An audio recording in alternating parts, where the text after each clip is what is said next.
ونستغفره ونؤمن به ونتوكل عليه ونعوذ بالله من شرور أنفسنا ومن سيئات أعمالنا من يهده الله فلا مضل له ومن يضلله فلا هادي له ونشهد أن لا إله إلا الله وحده لا شريك له ونشهد أن سيدنا ومولانا محمدا أحمد عبده ورسوله أما بعد فأعوذ بالله من الشيطان الرجيم بسم الله الرحمن الرحيم وما من دابة في الأرض إلا على الله رزقها ويعلم مستقرها ومستودعها كل في كتاب مبين صدق الله العظيم اللهم صل على محمد وعلى آل محمد كما صليت على إبراهيم وعلى آل إبراهيم إنك حميد مجيد اللهم بارك على محمد وعلى آل محمد كما باركت على إبراهيم وعلى آل إبراهيم إنك حميد مجيد گرام قدر حاضرین، اللہ تعالیٰ تمام کائنات کے خالق اور مالک ہے۔ قرآن کریم کے اندر اللہ فرماتے ہیں اللہ خالق کل شیء وهو علی کل شیء وکیل۔ اللہ ہر چیز کے پیدا کرنے والے ہیں اور وہ ہر چیز کی نگرانی کرتے ہیں، وہ نگہبانی کرتے ہیں، وہ ہر چیز کا ذمہ دار ہے۔ لہو مقالید السماوات والارض، زمین و آسمان کی کنجیاں وہ اللہ کے دست غیب میں، اللہ کے پاس ہے۔ جتنے مخلوق کو اللہ نے بنایا ہے ان میں جو جاندار ہیں، اللہ نے ہر جاندار کے لیے اس کی زندگی بھر کے رزق کا انتظام کیا ہے۔ اللہ کی ایک صفت ہے رزاق، ان اللہ هو الرزاق ذو القوة المتین۔ اس لیے آپ کسی کا نام رزاق نہیں رکھ سکتے،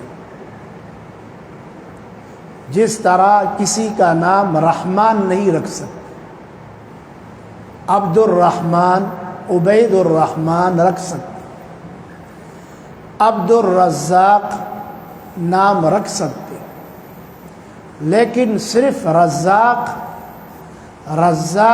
کائنات میں صرف اللہ ہے، کوئی اور نہیں۔ رزاق صفت ہے اللہ کی،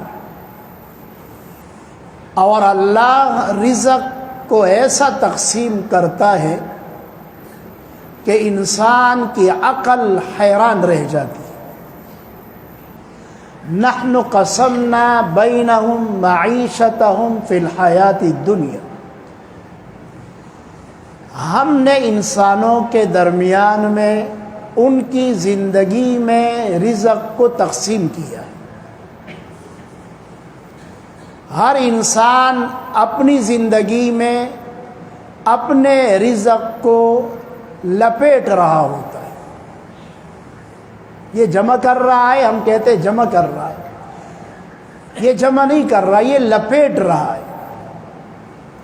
انسان کا رزق فضا میں ہے، سمندر میں ہے، پہاڑ میں ہے، خشکی میں ہے، جانور کے پیٹھ کے اوپر ہے، گاڑی کے اوپر ہے، گاڑی کے نیچے ہے۔ جہاں جہاں اللہ نے رزق لکھا ہے وہاں وہاں سے انسان اس کو اکٹھا کر رہا ہے، لپیٹ رہا ہے اس کو۔ اس لیے علماء کہتے ہیں اور حدیث شریف میں ہے کہ اللہ تعالیٰ کسی انسان کو جب کسی چیز میں رزق دیتا ہے تو وہ اس چیز کو اپنے اختیار سے نہ چھوڑے. من رزق فی شیء فلیلزم، اس کو لازم پکڑ لے. ایک انسان ہے، وہ ڈرائیور ہے، اب وہ گاڑی چلاتا ہے، تو اب گاڑی جب وہ چلاتا ہے اللہ اس کو روزی دیتا ہے، تو اللہ نے اس کی روزی کو اس گاڑی کے پرزوں کے ساتھ لازم کیا ہے. اب یہ ایسا نہیں کرے گا کہ یہ گاڑی کو گھر پہ کھڑا کر دے اور کہے اللہ تو روزی رسان ہے، اللہ مجھے رزق دے. اللہ رزاق ہے اور آپ کا رزق اللہ نے اسی گاڑی کے ساتھ جوڑا ہے، اس کو نہ چھوڑے. اور فرمایا کہ جب آپ کو اس سے رزق مل رہا ہے تو پھر کیوں چھوڑ لیں؟ آپ کو تنخواہ مل رہی ہے یا آپ کی اپنی گاڑی ہے، آپ کو بھاڑا مل رہا ہے، آپ کو وافر مقدار میں اس سے اللہ روزی دے رہا ہے تو نہ چھوڑیں. ہاں اگر حالات ایسے بن جائیں کہ آپ گاڑی چلا ہی نہیں سکتے، خدا نہ کرے آپ بیمار ہو گئے، شہر کے اندر فسادات ہو گئے، بدامنی آ گئی، ڈاکوؤں کا عروج ہے، آپ مجبور ہو گئے، یا آپ گاڑی نکالتے ہیں کوئی ذریعہ ملتا نہیں ہے رزق کا، کوئی پوچھنے والا نہیں ہے، کسی کے ساتھ رابطہ نہیں ہو رہا، اور آپ پر فاقے پہ فاقے آ رہے ہیں، تو پھر آپ کوئی اور ذریعہ اور السبب اور راستہ تلاش کرے، ٹھیک ہے. لیکن اگر آپ کو اللہ دے رہا ہے اور کسی ذریعے سے دے رہا ہے تو آپ اس ذریعے کو لات نہ ماریں. یہ خدا کے نعمت کی ناشکری اور ناقدری ہے. انسان یہ ناقدر ہے کہ اللہ ناقدری کو پسند نہیں کرتا، اور رزق تو اللہ ہی دیتا ہے. اگر آپ اس کو چھوڑیں گے تو دوسرے کو تلاش کریں گے تو دوسرا بھی تو اللہ ہی دینے والا ہے، اس میں بھی اللہ ہی دے گا. آپ تیسرا تلاش کریں گے، اس میں بھی اللہ ہی دے گا. تو اس کا مطلب یہ ہے کہ دینے والا وہ اللہ کی ذات ہے. انسان صرف سبب کا پابند ہے کہ وہ سبب کو اختیار کرے. اور رزق جب اللہ اپنی طرف سے دے رہا ہے اور جتنا دے رہا ہے تو آپ اس کو لیں.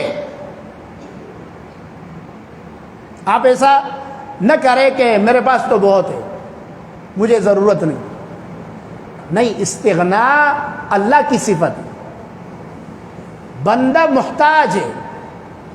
جب اللہ بغیر طلب کے دے رہا ہے، آپ گھر بیٹھے اور آپ کو اللہ رزق دے رہا ہے، روزی مال آ رہی ہے، آپ کے پاس حلال آ رہا ہے، تو آپ لے لیں اس کو. ایوب علیہ الصلاۃ والسلام اللہ کے نبی اور پیغمبر ہے. اللہ تعالیٰ نے بہت نوازا، اور پھر امتحان آیا، مشہور واقعہ، سب کچھ چھین لیا گیا، بیماری آ گئی، 17-18 سال اسی میں گزر گئے امتحان میں، اور پھر اللہ نے شفا دی، صحت دی، وہ مال و دولت. وَآتَيْنَاهُ أَهْلَهُ وَمِثْلَهُمْ مَعَهُمْ رَحْمَةً مِّنْ عِنْدِنَا. اللہ نے وہ بھی دیا اور اتنا اس کو اور بھی دیا. تو بخاری شریف میں ہے کہ ایوب علیہ السلام نہا رہے تھے، غسل کر رہے تھے، اور اچانک اوپر سے سونے کی ٹڈیوں کی بارش شروع ہو گئی. دسروزر و ملخان و باران کی شروع، دسروزر ملخان. تو ایوب علیہ السلام نہانا چھوڑ دیا اور سونے کی ان ٹڈیوں کو یا تتلیوں کو ان کو جمع کرنے لگا. یا پروانے ہیں یا ٹڈی ہے، دونوں روایتیں.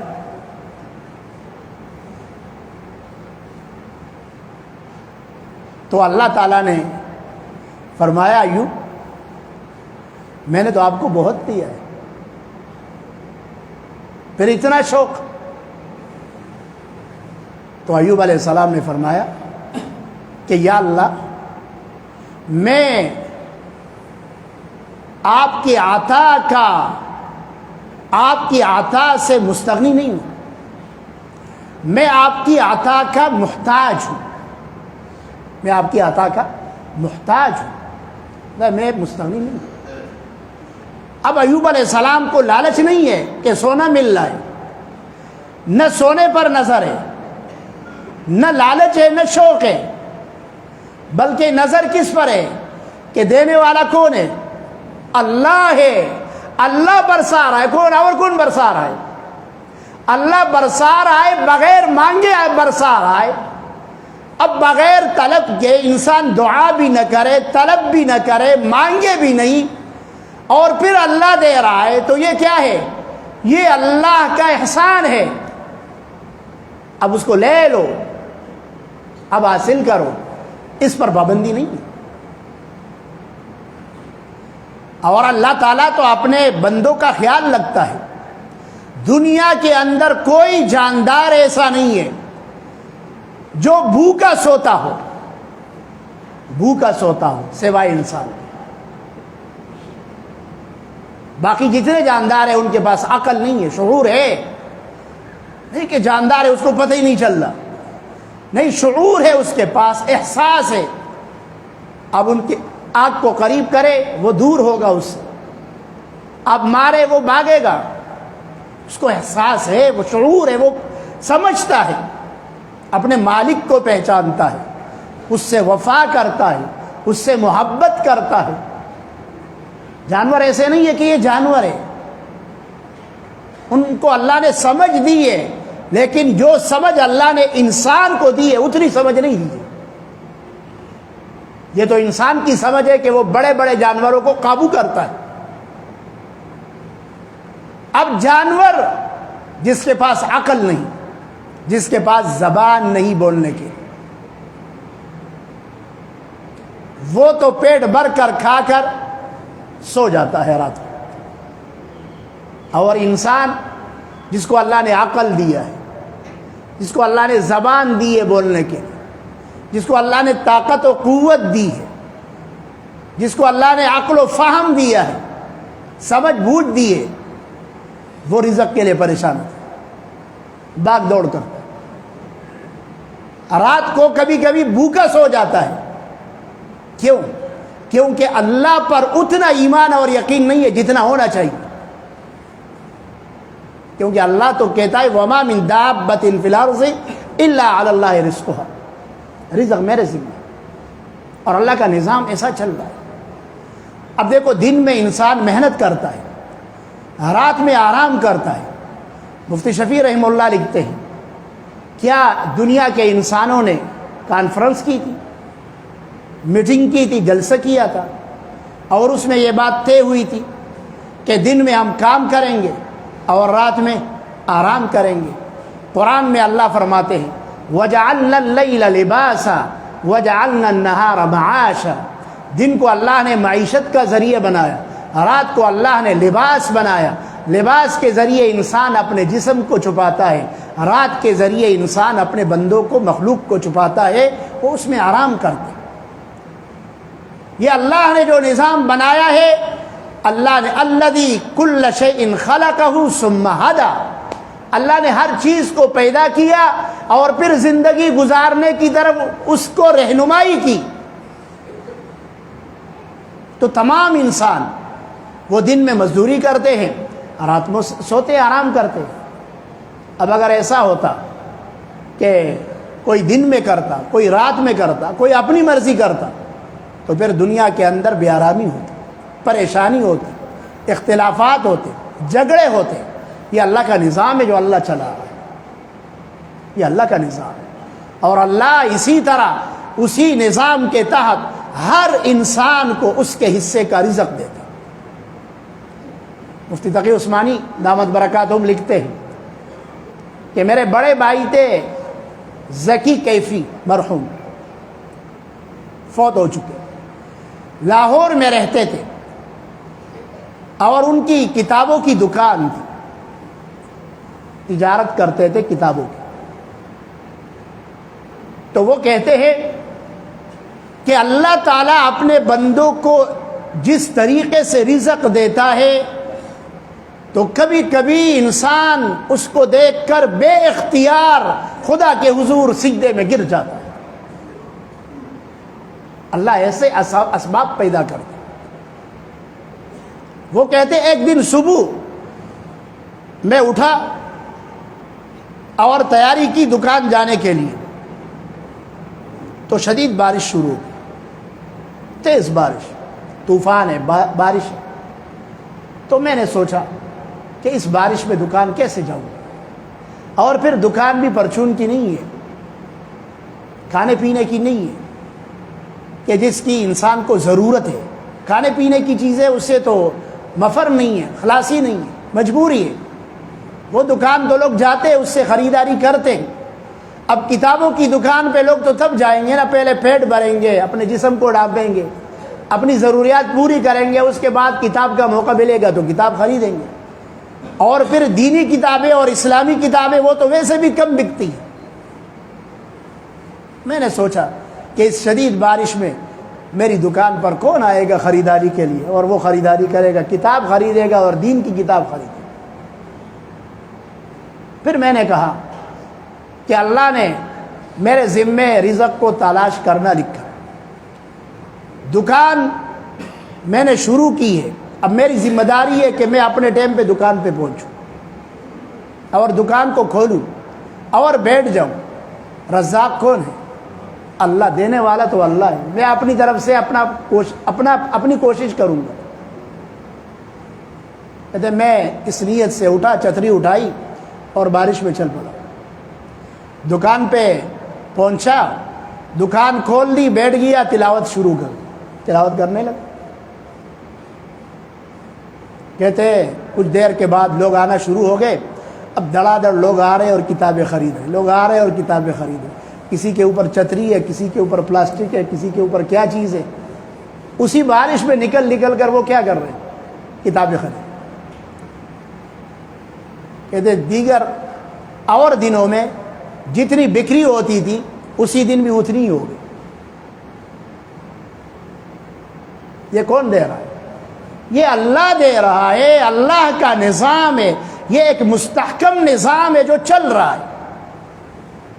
اس لیے شروع میں عرض کیا کہ جو اللہ نے آپ کے لیے ایک وسیلہ اور ذریعہ بنایا ہے، آپ اس کو نہ چھوڑیں، اس کو پکڑیں۔ آپ کمپنی میں ملازم ہیں تو اپنی ملازمت کریں، آپ دکاندار ہیں اپنی دکانداری کریں، نہ چھوڑیں اس کو۔ حالات ایسے بن جائیں کہ آپ مجبور ہو جائیں اور آپ کو دکان بند کرنی پڑے، وہ الگ بات ہے۔ حالات بن گئے اور آپ نے کمپنی کی ملازمت چھوڑ دی، وہ الگ بات ہے، وہ آپ کے لیے ناممکن ہے۔ ناممکن ہو گئی بات تو پھر آپ اس کو چھوڑ سکتے ہیں، لیکن جب اللہ آپ کو دے رہا ہے اور آپ کا اس میں گزران ہو رہا ہے اور اچھی بھلی زندگی گزر رہی ہے، اور پھر اگر آپ اس ذریعے کو چھوڑیں گے تو یہ آپ اللہ کی نعمت کی ناقدری کریں گے، اور جو ناقدری کرتا ہے اللہ اس سے پھر رزق کو چھین لیتا ہے۔ کبھی ایسا ہوتا ہے کہ آپ کے ذریعے اللہ 10 15 20 50 کو کھلاتا ہے، اس کو اللہ روزی دیتا ہے، تو آپ یہ سوچیں کہ میرے ذریعے اللہ اتنے لوگوں کو دے رہا ہے، میں کیوں اس کو بند کروں؟ جب آپ دوسروں کا خیال کریں گے تو اللہ آپ کا خیال رکھے گا، اور پھر اللہ اس کا خیال رکھتا بھی ہے۔ پھر علماء کہتے ہیں، مولانا اشرف علی تھانوی رحمہ اللہ لکھتے ہیں کہ یہ صرف رزق کے ساتھ خاص نہیں ہے، جو بھی مقام اللہ نے آپ کو دیا ہے، جو بھی نعمت اللہ نے آپ کو دی ہے، اور اس سے آپ کو فائدہ مل رہا ہے یا مخلوق خدا کو فائدہ مل رہا ہے، آپ اس کو اپنے ہاتھ سے جانے نہ دیں، خود بخود نہ چھوڑیں۔ کیسے؟ ایک شخص ہے، ان کا خاندان ہے، خاندان کے اندر عموماً ایک آدمی ایسا ہوتا ہے اللہ اس کو مقام دے دے، خاندان والے سب اس کی طرف رجوع کرتے ہیں، مشکل حالات اس سے مشورہ مانگتے، اس سے رہنمائی لیتے۔ اب اللہ نے اس کو عقل دی ہے، سوجھ بوجھ دی ہے اور اس کو بڑا پن دیا ہے۔ اب خاندان کے لوگ اس کی طرف رجوع کر رہے ہیں، اب وہ یہ سمجھے کہ یہ کیا مصیبت ہے، بس خاندان ہر سڑے راضی ہو ضمانت پوچھ کے زما سر جرگ کے زخو دکاندار یم زخو کاروبار کو ما زچاته دومره وزګار یم نہ، دادا قمقلی خبری۔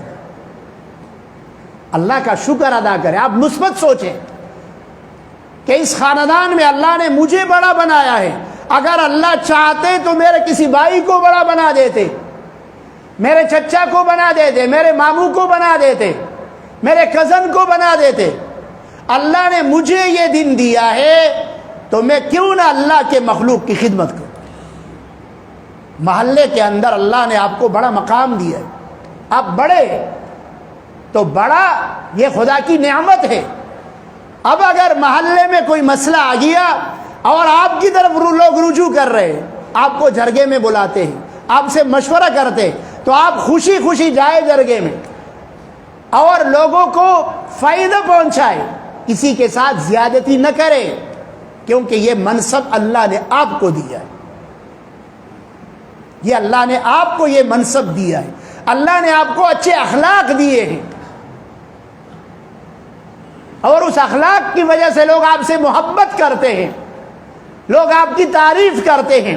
تو اس اخلاق کو لازم پکڑ لو، اس کو چھوڑنا مت، کیونکہ یہ اللہ کی نعمت ہے۔ ورنہ آپ جیسے ہزاروں لوگ ہیں، لوگ ان کی طرف رجوع کیوں نہیں کرتے، لوگ ان سے محبت کیوں نہیں کرتے؟ اللہ نے آپ کو لیڈر بنایا ہے تو لیڈر بننا ذمہ داری ہے، لیکن اللہ کی طرف سے ایک بڑی نعمت ہے، احسان ہے اللہ کا کہ ایک لیڈر کے پیچھے لاکھوں کروڑوں لوگ چلتے ہیں، اس سے محبت کرتے ہیں، اس کی نقل کرتے ہیں، اس کے لیے سب کچھ کرتے ہیں، مصیبتیں جھیلتے ہیں، تو اس کو چاہیے کہ وہ اللہ کا شکر ادا کرے اور اپنے پیروکاروں کو اچھائی کی طرف بلائے، اس سے ایسا کام لے کہ جس سے ملک کو فائدہ پہنچے، جس سے انسانوں کو فائدہ پہنچے۔ ہر نعمت جو اللہ نے آپ کو دی ہے اس کا آپ صحیح استعمال کریں۔ رزق یہ سب سے بڑی نعمت ہے اللہ کی جو اللہ انسانوں کو دیتے ہیں، تو جو رزق کا ذریعہ اللہ نے آپ کو دیا ہے آپ اسی ذریعے کو لازم پکڑ لیں، اس کو نہ چھوڑیں اپنی طرف سے۔ یہ حدیث میرے نظر سے گزر گئی، اس سے پہلے بہت پہلے ایک کتاب میں نے دیکھا تھا، عربی کتاب میں، وہ حوالہ میرے ذہن میں نہیں آ رہا تھا، کہ جب اللہ نے آپ کو ایک جگہ دے دی ہے تو آپ خود نہ چھوڑیں۔ دامو آئے کہ بس نہ کو دکان دے بس خا کاروبار دی چلے گی او دلتے نہ کم پکلی کی کم دلتے ختم ولی ختم ایسی چل کوا کنا اللہ تعالی پلکاو روپی داغی نظر کی دا خپل کوا علتا خپل بچے ہو لے گا رور دے ہو لگیا علتا کوشش کوا دا مختم ہوا پدی باندھی اللہ خپکی گی، اس پر اللہ ناراض ہوتے۔ تو جو بھی ذریعہ وسیلہ حلال کا ہے اور آپ کو اس سے حلال رزق مل رہا ہے، اللہ نے آپ کو مقام دیا ہے، ہزاروں لوگ آپ سے محبت کرتے ہیں، آپ کے اخلاق اچھے ہیں، آپ کی زبان اچھی ہے، آپ اچھا جرگہ کرتے ہیں، آپ جو ہے معاملہ فہم ہے اور لوگ آپ پر اعتماد کرتے ہیں، ان سب صلاحیتوں کو اللہ کے مخلوق کے فائدے کے لیے استعمال کرو اور اللہ پر اعتماد کرو اور اللہ کا شکر ادا کرو۔ یہ سارے اللہ کی طرف سے احسانات ہیں جو اللہ رزق کی شکل میں دے رہے، جو معاملہ فہمی کے شکل میں دے رہے، جو حسن اخلاق کی شکل میں دے رہے، جو اچھے بیان کی شکل میں دے رہے، جو لیڈری کے شکل میں آپ کو دے رہے ہیں، یہ اللہ کی طرف سے اللہ کا فضل ہے۔ ذالک فضل اللہ یؤتیہ من یشاء، اور اللہ کا فضل اللہ جس پر چاہتے ہیں اللہ ان کو نوازتے ہیں۔ ورنہ آپ سے بہت ساری لوگ صلاحیتوں میں بڑھ کر ہے لیکن کوئی اس کو پوچھتا نہیں ہے، کوئی اس سے تعلق نہیں رکھتا۔ آپ اللہ کا شکر ادا کریں۔ وَإِذْ تَأَذَّنَ رَبُّكُمْ لَئِن شَكَرْتُمْ لَأَزِيدَنَّكُمْ، جب آپ اللہ کی نعمتوں کا شکر ادا کریں گے اللہ اس میں اضافہ کریں گے. اور یہ رونا دھونا اس کو ہم چھوڑ دیں کہ جون سنگتی رہی ہے ڈیر پر مشکلات کی ہے ڈیر پر تکلیف کی ہے فلانے زینی سڑی سارا سڑے کی نہیں اور آگا کسے در شروع کی نو بیا بسر لٹک ورکے جو خدا اس پہ ختم ہی کرا. ہاں دد سر خود خبر نشتا خود تش پریشانی دی خدا اللہ بندہ اللہ دی نعمتونو تو گورا اللہ سپو تو گورا اولاد تو گورا زامنو تو گورا خزی تو گورا کاروبار تو گورا دوستانو تو گورا تکلیف خوب راضی کرنا. رابعہ مصریہ نے کسی کو دیکھا کہ سر کے اوپر پٹھی باندھی ہے. کہا کیا ہے؟ کہا سر میں درد ہے. کہا اچھا ایک دن سر میں درد آ گیا آپ نے کالی پٹھی باندھ لی. کبھی آپ نے خدا کی نعمتوں پر بھی پٹھی باندھی تھی کہ اللہ نے مجھے اتنی صحت دی ہے چلو آج پٹھی باندھ کر اللہ کا شکر ادا کروں. اللہ رب العزت ہمیں اللہ کے نعمتوں کی قدر کرنے والے بنائیں اور اللہ رب العزت جو صلاحیتیں اللہ نے ہمیں دی ہے وہ ہم مخلوق خدا کے فائدے کے لیے استعمال کرے. اللہ رب العزت عمل کی توفیق عطا فرمائے. وآخر دعوانا ان الحمد للہ رب العالمین.